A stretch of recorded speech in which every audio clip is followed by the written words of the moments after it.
What if the biggest obstacle to your success isn't strategy, your market, or your competition, but a belief you've carried since childhood? Welcome to the Glovisor Podcast, where we explore leadership, communication, business growth, and personal development through real conversations with people that make an impact. Our guests help CEOs, founders, and entrepreneurs eliminate the blind spots that have silently held them back since childhood, unlocking greater income, confidence, and personal freedom. Through his LEGT Mindset framework, powerful modalities like NLP, MER, and Hypnotherapy, he facilitates and assists clients in reprogramming subconscious blocks deep in lasting transformation. As the host of the McCollum Show, he shares insights to top leaders on success, mindset, and personal growth. Glovisor welcomes McCollum. Thank you, Joe, for having me on the show this morning. You're welcome. I'm looking forward to this conversation. Yeah, it's one of those things where we have an opportunity to really share with the world what I do and really what you do too. So I think it's always valuable to kind of give back and really allow people to see different possibilities there. Totally agree. So share with us, what exactly do you do? The only thing that I can usually kind of categorize it is as a coach, but I'm not. I'm more of a facilitator.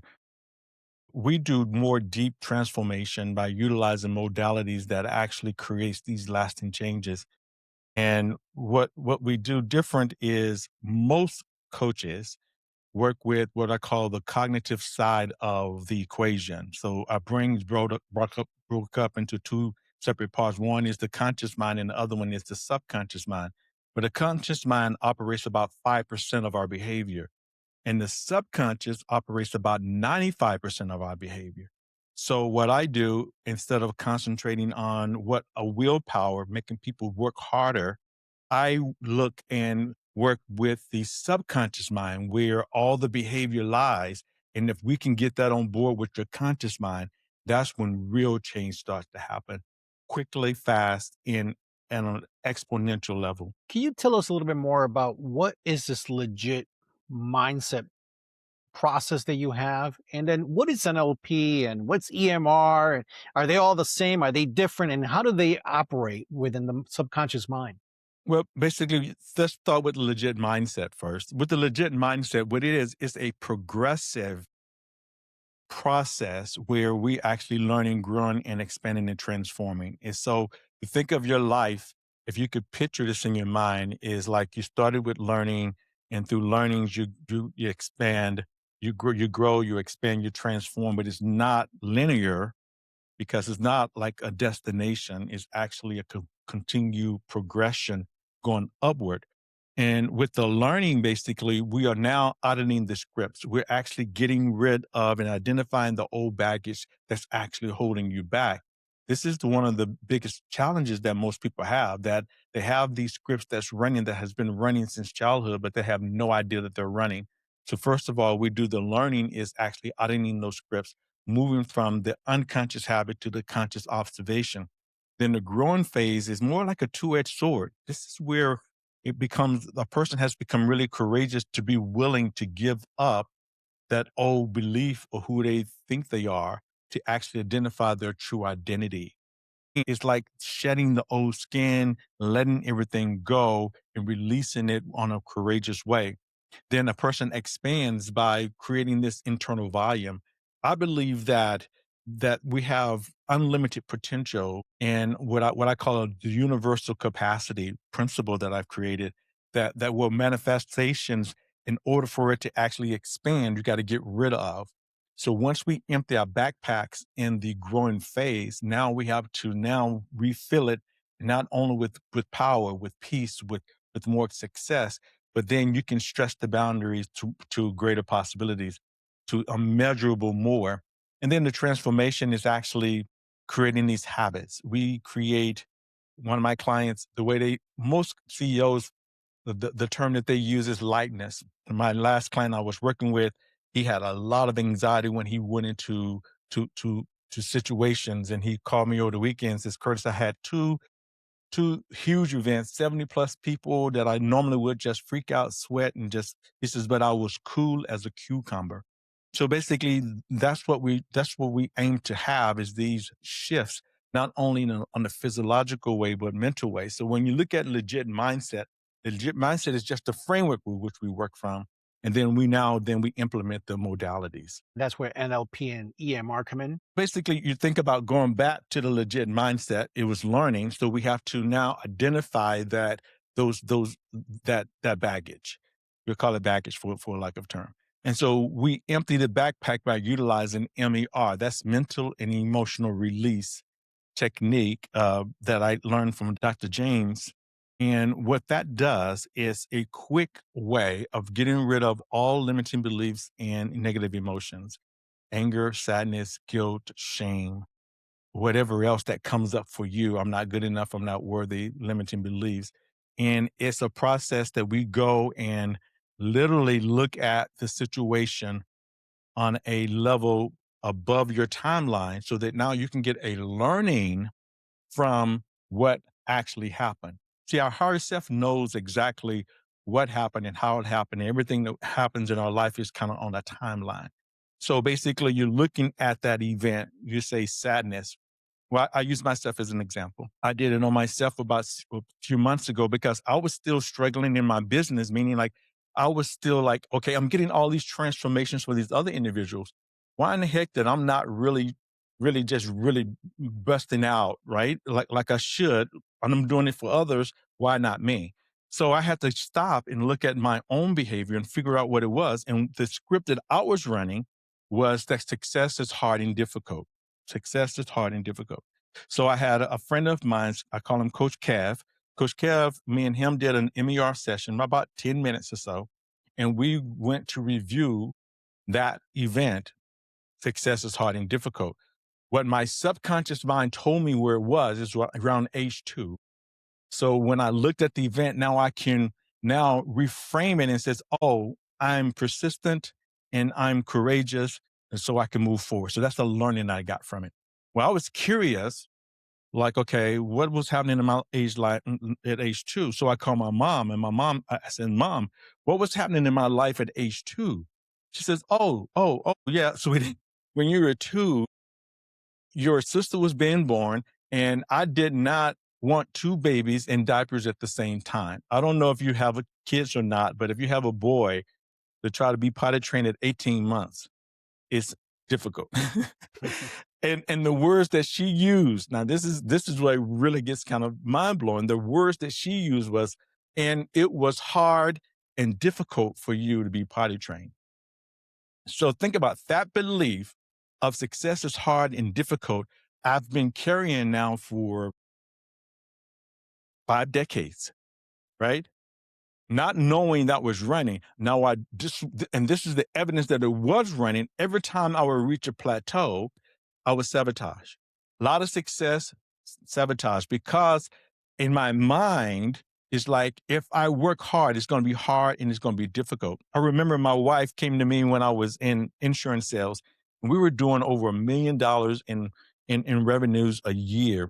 And she came to me and says, oh my God, sweetie, it's so easy for you to do that. Because I had a system. It looked, from her viewpoint, it was easy. And I looked at her, Joe, and I'm like, you don't understand. This is very difficult. This is hard. Not knowing at the time that was the program being run.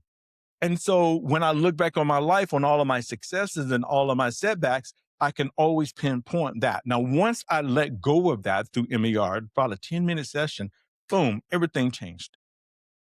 The phone was ringing, the people were coming, and I was able to expand quickly. So MER is one of the foundational things that I utilized in order to make change.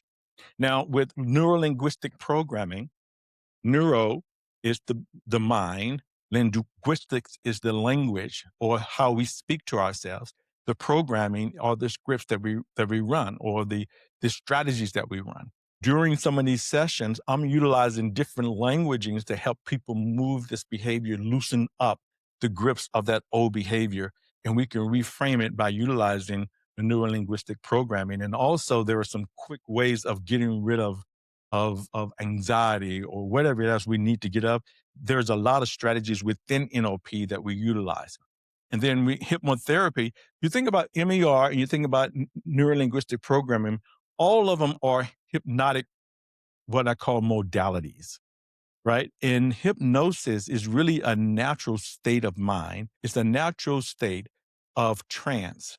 So we all go in trance. You go into trance, I go into trance. Every 90 minutes we go into trance. But and a trance is like this. You all of a sudden you're sitting in your office and you're just kind of glazing out and nothing is really coming across your mind, and your wife or your somebody call you and you hear them, but you don't hear them.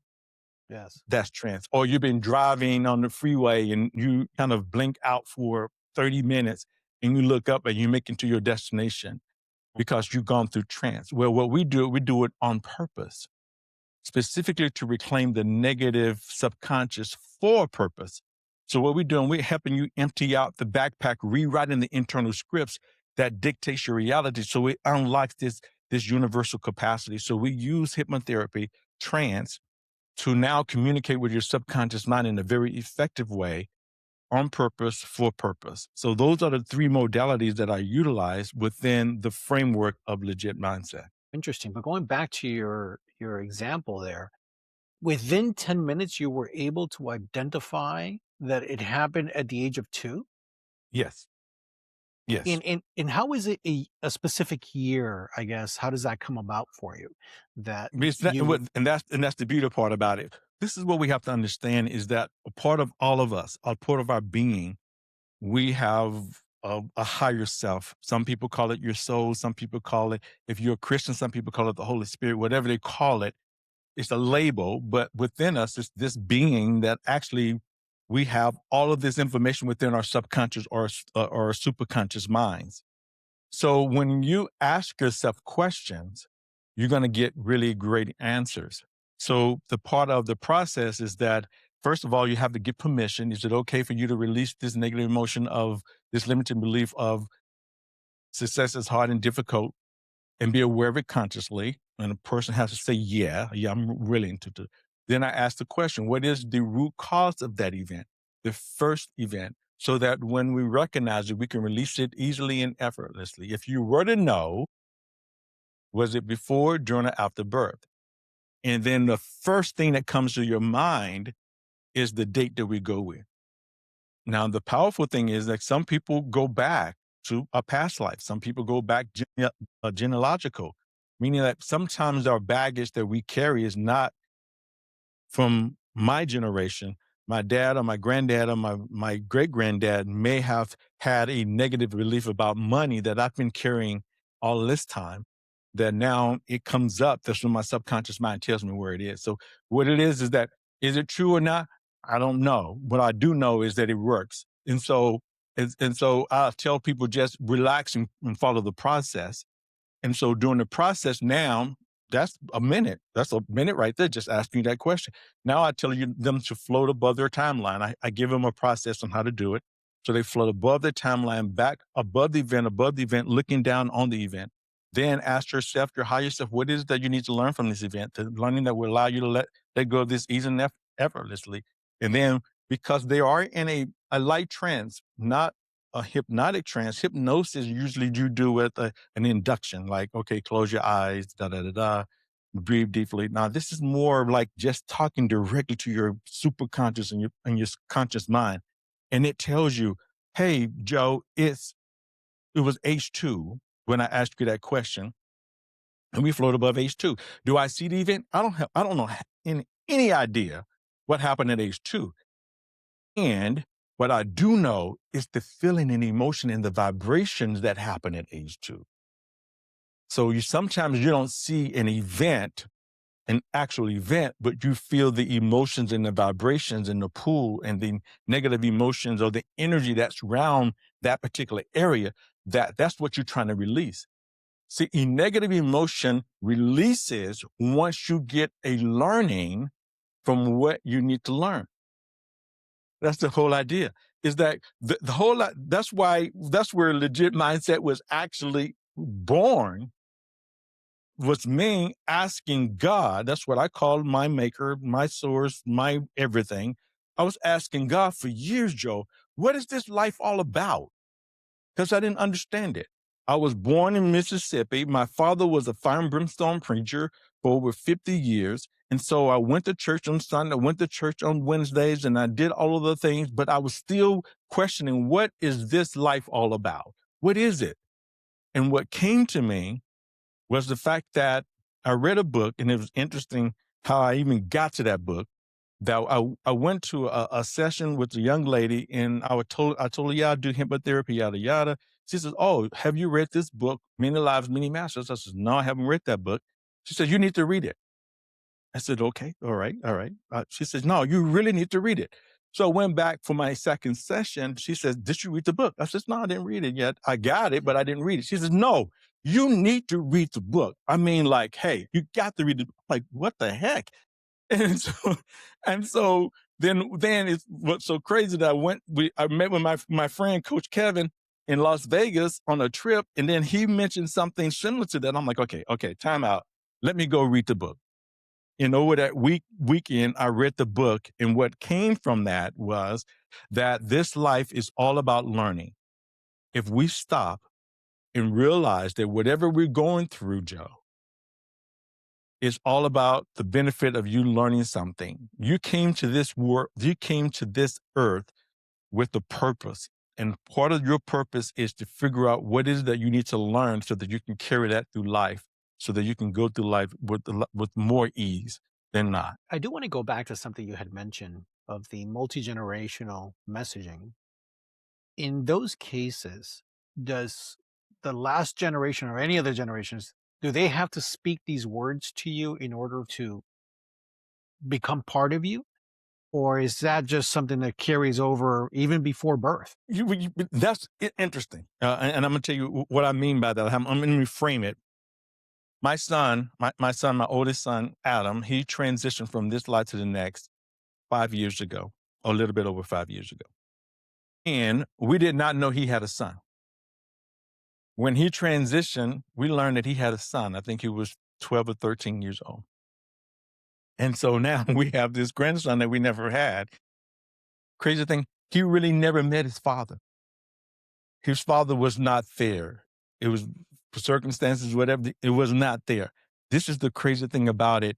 He has some of the same traits as my son. His laugh, his giggles, the way he moves, but he didn't meet him. That means part of his genealogy was carried through him. So what I'm saying is that when we look at that and people come to me and says, I can't figure out why, usually, especially with money, I can't figure out why I can't make the money I want to make, right? It's because you have a limiting belief that has been carried on for generation after generation after generation. I think Zig Ziglar put it in a story like this. He said that about this pot, and his mom used to cut off the butt of the ham so it could fit in the pot, and the thing.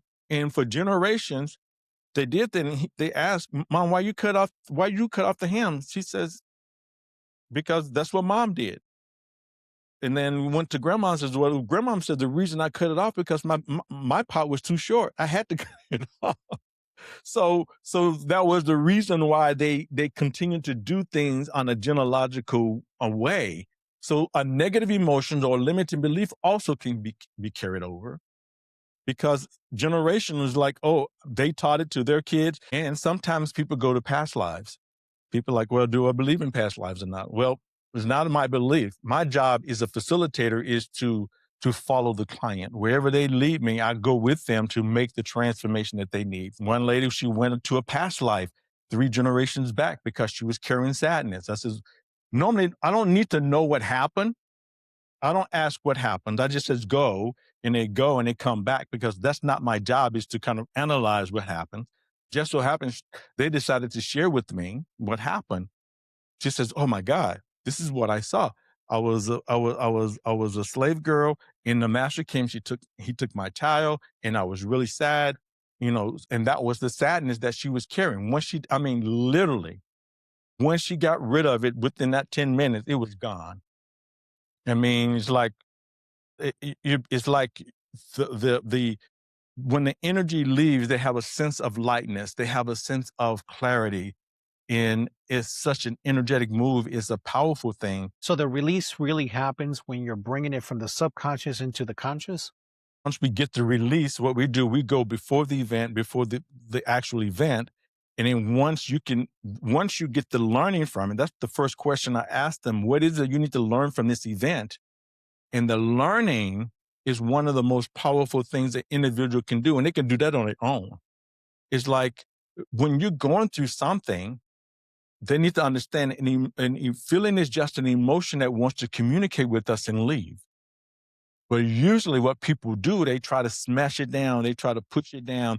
They, they are they are feeling sadness. Most people, instead of talking about how they feel, they talk about, they make it an identity. I am sad. I am angry. I have ADHD. Well, no, you're just feeling a little anxious right now. Don't carry the label. Just ask yourself, what is it I need right now in order for me to let go of this? And so I do that with my clients all the time. Is like, and it's easy. What you do is just stop and allow yourself to have the emotion. That's the biggest thing.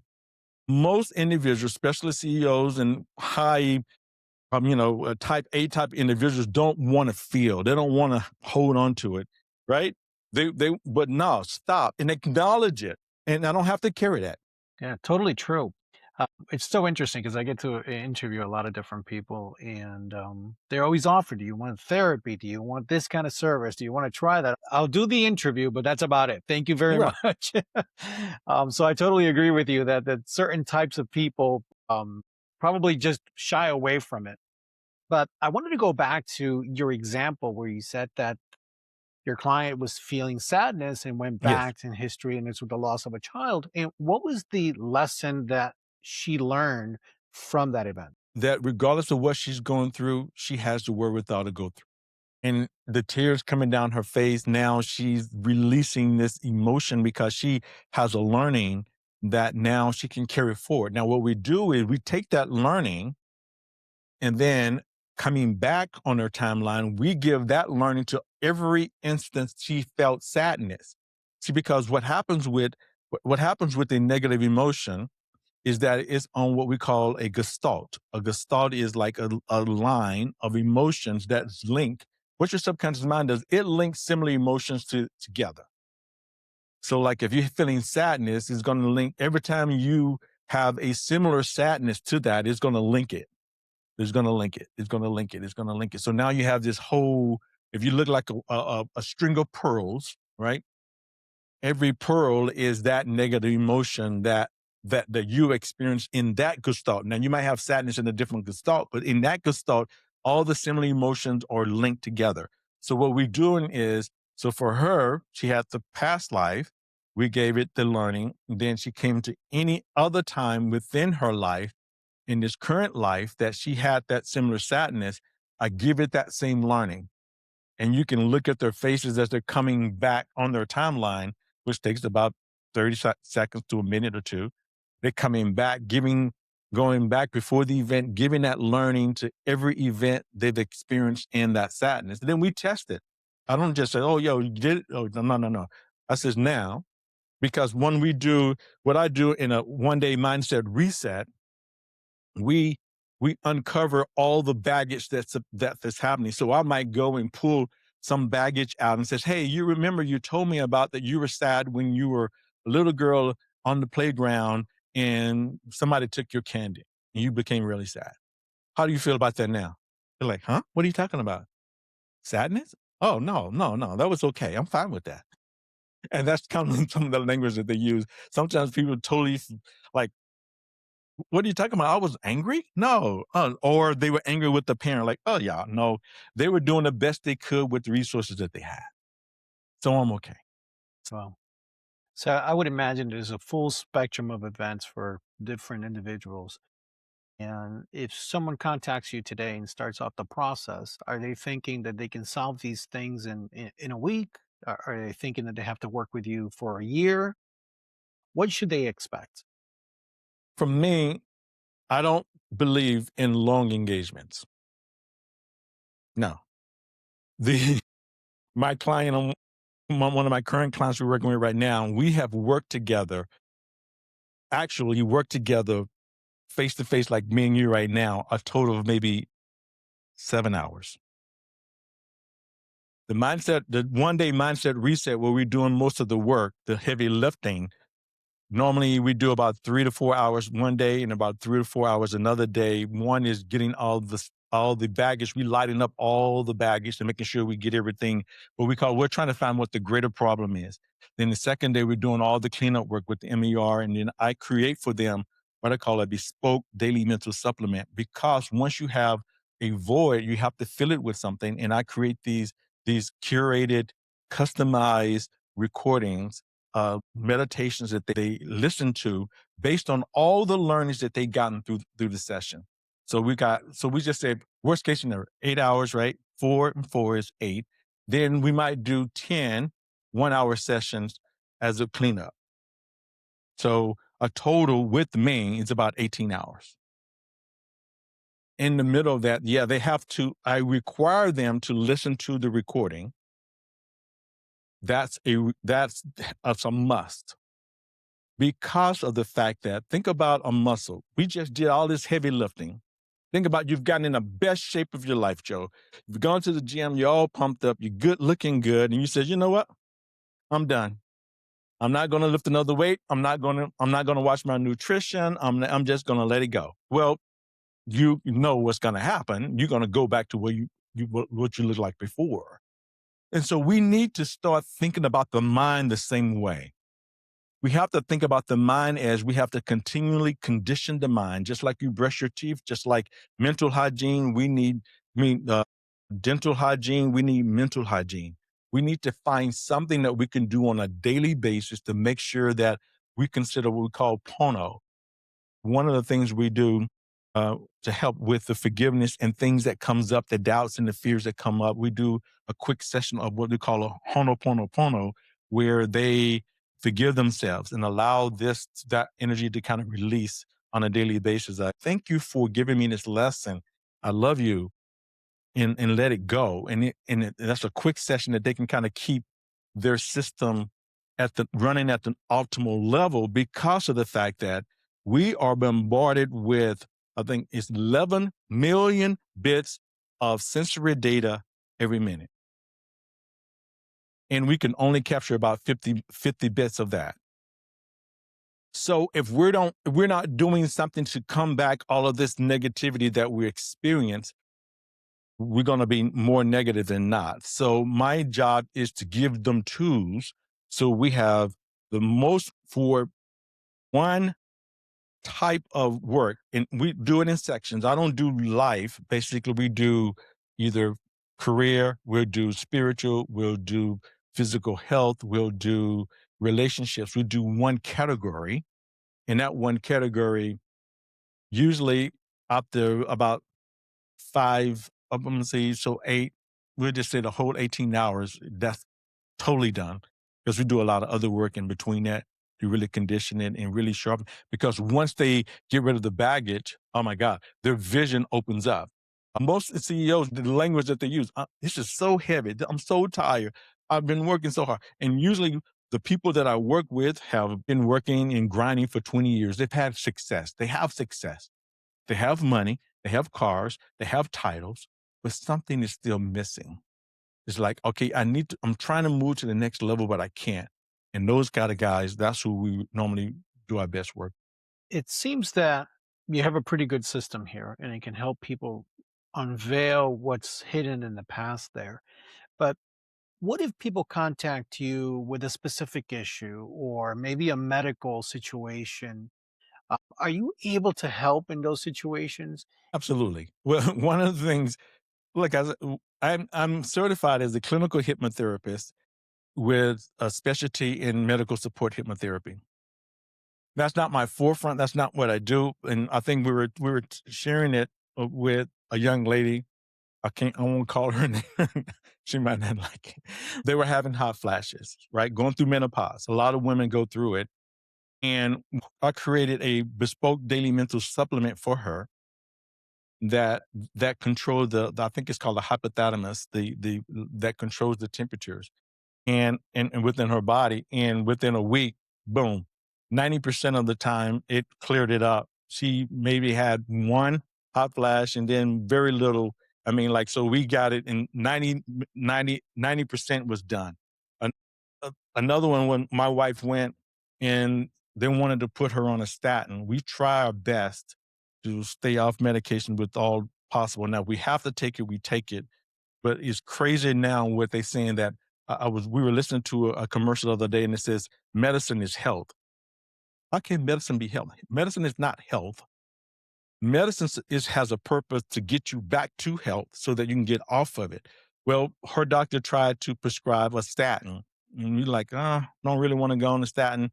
If I have to, I will, but first, let me try to work on it first. And so I created a specific supplement for her that mimicked a statin, and her points dropped like 40 points in her next visit. And I do have a section in that we can just do straight hypnotherapy, that kind of work. But usually the biggest work is with individuals who looking for a breakthrough. That's kind of what I specialize in, but I can help them either one. You would recommend that it doesn't really matter what you're feeling or which illness it is, probably to give this a try before you move on to taking medications, especially those medications that you have to take for the rest of your life. This is the thing that people don't understand is that most illnesses is 90% of how we think. I mean, 80 to 90% of what we're thinking. So if we change the way we're thinking, we'll heal our bodies. Our bodies are designed to heal itself. That's what we have, what they call the perfect blueprint for health within all of us. So our bodies is designed to heal itself. So if we can feed our bodies with the right messaging, sometimes our subconscious forgets what it's supposed to do, but if we tell it what to do, it says, "Oh, okay," and it corrects itself. Does it work every time? No, but the thing about it is, if we can get 60 to 80% or 90% movement, that's a win. So the whole ideal is, and I'm fortunate. I think I told you I'll be turning 62, and I'm fortunate. I don't take any medications. I work out 3 days a week. Then I'll do a 1 day a week of yoga. I watch my nutrition.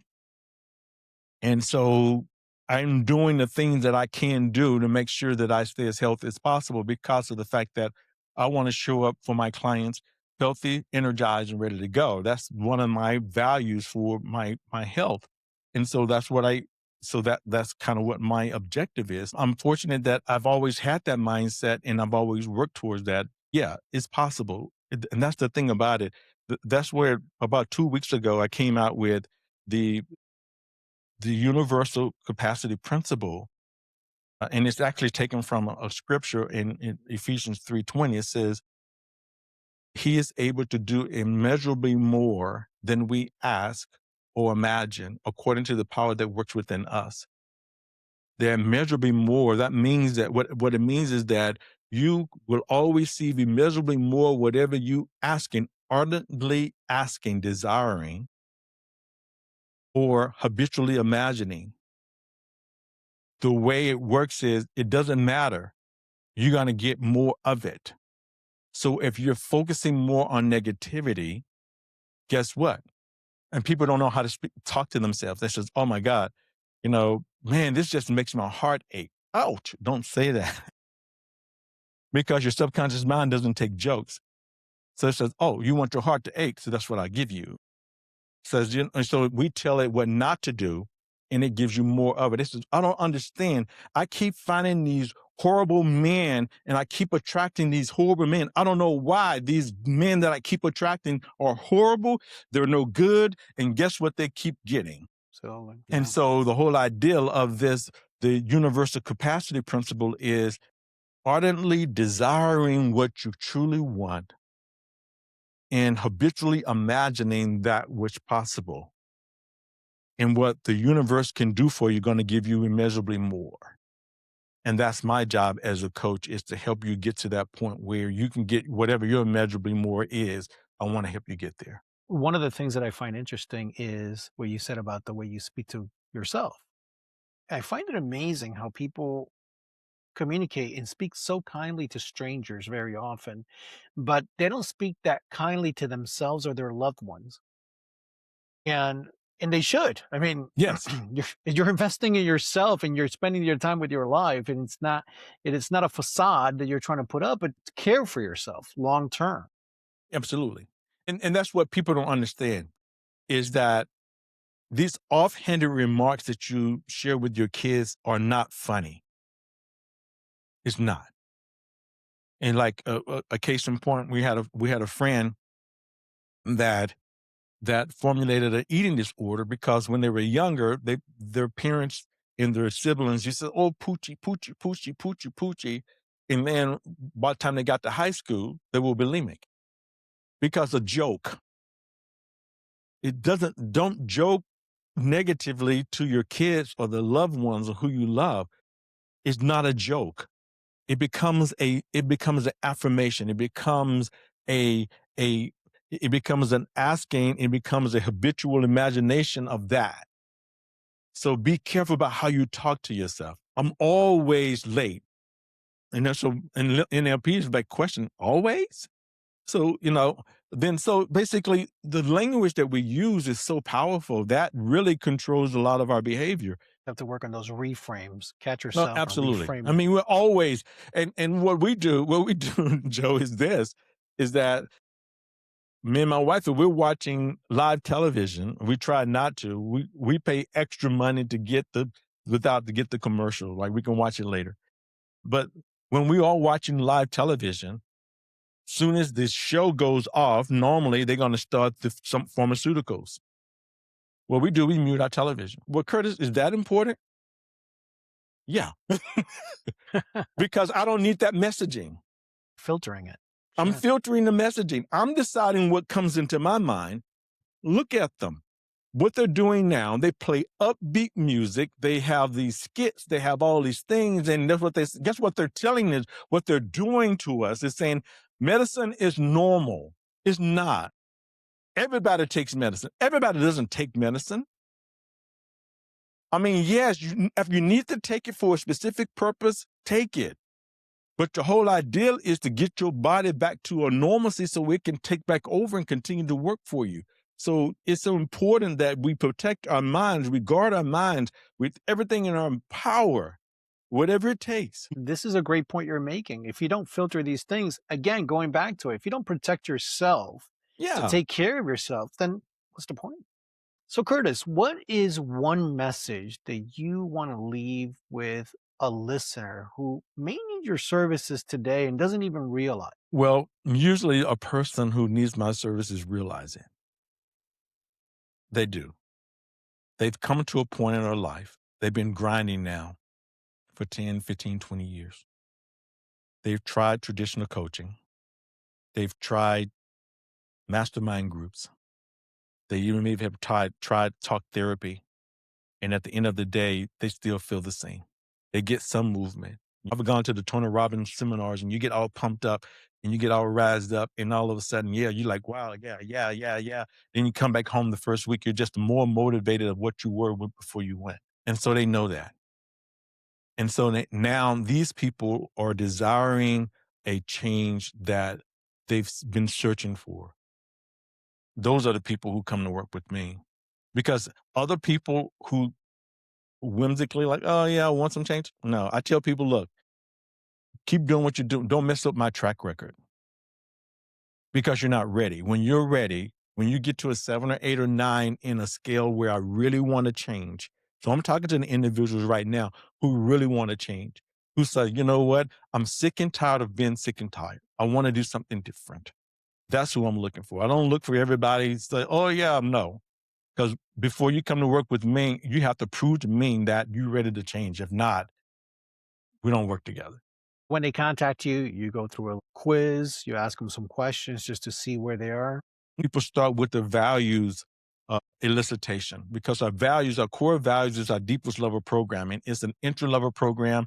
They just want to learn what Curtis, I want to test the waters to see, is this something I want to do? Start with the values program. It's a powerful way. People have gotten some really big movements out on the values session, one young lady did the values, and as soon as she understood what her core values were and what they truly meant, the telephone started to ring. She texts me and says, "Curtis, this gig I've been trying to get for the last 5 years is opening up because of that value session." Those are very powerful sessions. They can start there. Where can listeners continue this conversation with you?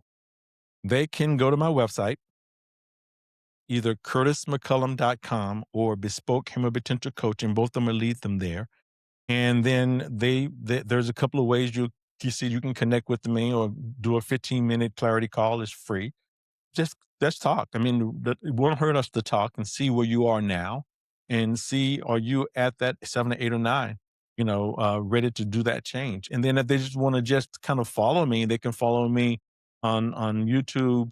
They can follow me. Same thing, Curtis McCollum. I'm on LinkedIn. I'm on all the major platforms.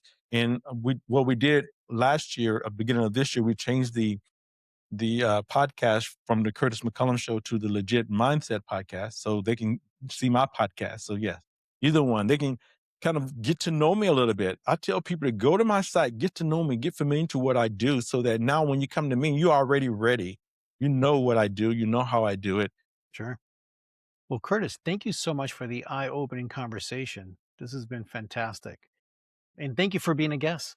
Oh man, no, thank you. I mean, to allow me to just go on like I did today. Usually, Joe, I really appreciate just allowing me to really explain a lot of things that a lot of people never have an opportunity to. And your platform is a beautiful way to do it, and I appreciate that, man. You're welcome. Thanks, everyone, for listening. If this episode inspired you, share it with someone who needs it. And don't forget to follow the Glovisor Podcast for more conversations on business growth and personal development. Till the next time.